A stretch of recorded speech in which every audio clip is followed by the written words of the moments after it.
আসসালামু আলাইকুম। আমাদের পেঁপে গাছগুলো এখন খুবই গুরুত্বপূর্ণ একটা সময় পার করছে।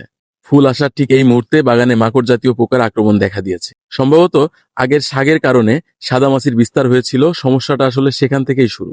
উপরের দিকের পাতাগুলো বেশিরভাগ গাছেই কুঁকড়ে যাচ্ছিল। বিষয়টা চোখে পড়ার পর একদিনও দেরি করিনি। পরের দিন থেকেই পুরো বাগান পরিষ্কার করার কাজ শুরু করি। সম্পূর্ণ বাগান পরিষ্কার করে ৭ দিন ব্যবধানে ২ বার কোপানো হয়েছে। এর মধ্যে ৭ দিনের গ্যাপে ২ বার অ্যাবামেকটিন স্প্রে করেছি, আর মাঝখানে একদিন জিঙ্ক ও বোরন স্প্রে করা হয়েছে। শেষবার কোপানোর পর প্রতিটি গাছে ৬০০ থেকে ৭০০ গ্রাম ভার্মি কম্পোস্ট দেওয়া হয়েছে। এরপর চূড়ান্ত ব্যবস্থা হিসেবে ইমিডাক্লোপ্রিড স্প্রে করেছি। গাছে ফুল আসার সময় শক্তি দরকার হয়, তাই প্রতিটি গাছে ৫০ গ্রাম টিএসপি ও ৫০ গ্রাম পটাশ প্রয়োগ করেছি। পুরো সময়টাই জমিটাতে সেচ দেওয়া হয়নি। আজ রাসায়নিক সার দেওয়ার পর পুরো জমিতে সেচ দেওয়া হয়েছে।